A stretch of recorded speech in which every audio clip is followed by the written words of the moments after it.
Joanna B. Miranda and welcome back to my YouTube channel, Dr. Vlogger.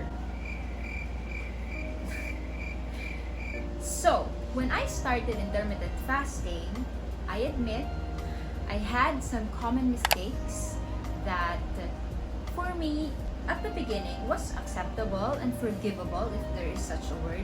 Kasi nga, I was just starting. As the saying goes, isn't it better to learn from other people's mistakes than from your own? AKA from my mistakes. Watch and learn, guys, as I shared with you some of the common mistakes that I did, and perhaps you will also if you will not watch this video. First, not drinking enough water. The previous video, I said, I advised people that drinking water is such a basic rule in health, even if it's not in intermittent fasting, di ba? We really should maintain hydration, we should not be dehydrated. And in intermittent fasting, you could just imagine, when you're in your fasting period or fasting window, there is this process called autophagy, which is a process of cellular repair that digest and remove the old and the dysfunctional proteins in your cells. That's autophagy. Thus, water would help flush the toxins away from your body. So during intermittent fasting, your body is removing damaged contents and it detoxifies the body. And this water or drinking water is helping washing them off or flushing them out. You could just imagine, di ba? Kailangan talaga ng tubig, guys. And admit it, some of you, even if hindi nag-intermittent fasting, just like me, even before intermittent fasting, hindi mahilig uminom ng tubig. I am a work in progress regarding that area. I am trying to really drink water, especially sa fasting state. So, don't make the same mistake that I did. Second is not getting enough sleep. Basic na naman po siya. Personally ako, kung I have a choice, I would really want to sleep, the proper time of sleep. Basic rule naman din talaga siya, kahit hindi ka nag-IF. In intermittent fasting, you have to allow your body to fully recover. Especially when you're from a fasting state, or when you're in a fasting state, let your body recover from the previous day's activities or from the previous days na nag-fast ka. So ako naman, because of my work, sometimes talagang nakukulangan ako ng sleep. But I am trying to sleep enough, and plus may baby po ako talaga na minsan putol-putol yung tulog. Pag, nagtititing yung baby and everything, ikatabi ko pa naman siya, the baby sleeps with me. So may mga times na moods, diba? So if I have a choice, I would sleep like the proper amount of time that is needed. So it's important. So that's one common mistake, and I believe hindi lang ako ang gumawa nun, marami tayo. Third is an excuse, or using intermittent fasting as an excuse to eat rubbish or unhealthy, and yes, guilty as charged. Ako ngayon, may mga Coke Zero pa ako dyan, 4 to 5 times a week. So sometimes I eat junk, I eat too much sweets like cupcakes, cakes, cinnamon rolls. Okay, but I am trying to eat healthier as I am trying to improve in my intermittent fasting journey. I will try, and I am trying to eat healthier, incorporating yung mga vegetables, mga fruits, and trying to minimize Coke Zero. Even if Coke Zero has no calories in it, it has artificial sweeteners, and let's accept it. It's really unhealthy, but it's delicious. That's one common mistake that I did, and I think hindi lang naman ako, marami tayo niyan, to eat junk food kasi iniisip natin, I'm fasting naman I will eat whatever I want to eat.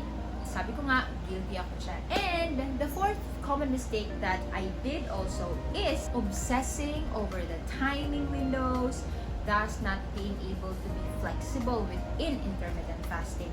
Like what I've said also in my previous video about intermittent fasting, medyo naging strict ako, especially nung start, like when I said 7 a.m. to 3 p.m., dapat 7 a.m., dapat 3 p.m., ganun. I was kind of becoming an OC regarding the schedule, and then I realized na I'm really pressuring myself, minsan nakaka-stress pa yon. So, intermittent fasting teaches you to be flexible. I decided not to stress too much about it. In intermittent fasting, you really have to know how to be flexible.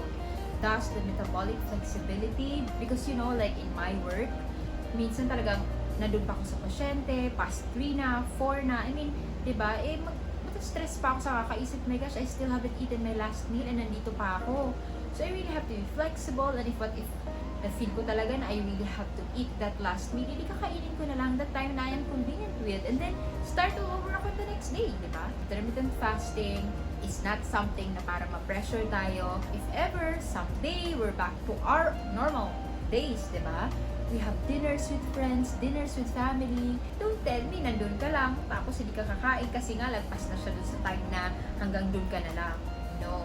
So, intermittent fasting should be flexible, should be sustainable, thus you're able to adjust and to also enjoy this eating pattern, to enjoy your lifestyle.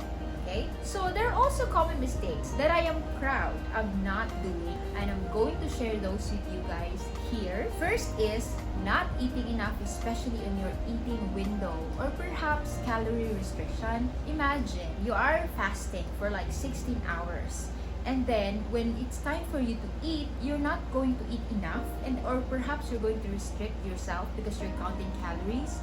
Parang ginugutom mo yung sarili mo. You're going to still feel hungry, and then from the time na magpa-fast ka, di ba, magiging malungkot ka. Magiging hindi na siya sustainable. Hindi mo siya malo-long term because feeling mo you're suffering.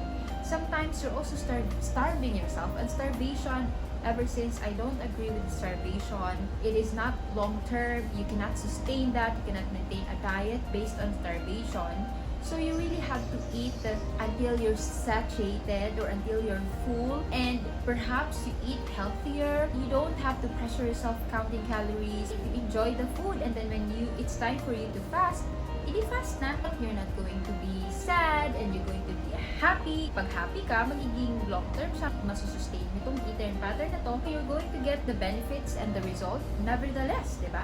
Let us not make our life miserable, okay? Let's eat, guys. Another common mistake that I am proud of not making, but I observed others make, is jumping too hard too fast. I talked about this in my previous video. And if you're still starting, don't pressure yourself na diretso ka 16 hours fast, or worse, 20 hours fast. Start ka muna ng 10, start ka muna ng 12, start ka ng 13, 14. Yun yung ginawa ko eh. You can also start every other day. Don't pressure yourself. Intermittent fasting is an eating pattern. I believe it can also be part of your lifestyle. To be able to maintain it and sustain it, you really have to enjoy, and you have to start intermittent fasting. Start doing it right para mapatagal mo siya, long term siya. If sanay ka nga din naman na kumain na lang, di ba? Like ako, kain lang, walang diet, walang eating pattern, hindi nagpa-fast, ganun. Ginugulat mo kasi yung body mo eh. Your body will be in shock. So you have to allow your body to adjust and adapt to change. Kahit naman sino sa atin, di ba? You have to adapt or to adjust to change. And para mag-regulate na din inside your hormones, metabolism, and everything. So you have to give it time. Time is the key in intermittent fasting. Until you reach your goal na 16 hours. Personally, 16 hours lang talaga ang kaya ko. Then yung iba, 20 hours. Yung iba, OMAD. Kung ano man ang goal mo. Take it one step at a time. Don't jump too hard, too fast. So there you have it, guys. For now, I'm going to share those common mistakes that I did and some mistakes that I didn't do. Back on the back, I've done that for you guys to be able to learn something. And this is my own personal experience and the experiences of some of my friends. And perhaps when magtagal ako sa intermittent fasting, I would still be able to develop or to know certain mistakes na hindi ko pa na-mention in this video, and I'll make an update regarding that one. But for now, I hope you learned something from this video, and don't forget to subscribe in my channel and click on that notification bell so that you'll be updated with my new uploads. And also, don't hesitate to comment down below with any suggestions, any inputs regarding IF, and share what your journey is to me. I hope you guys enjoyed this video, and see you in my next one. Bye bye.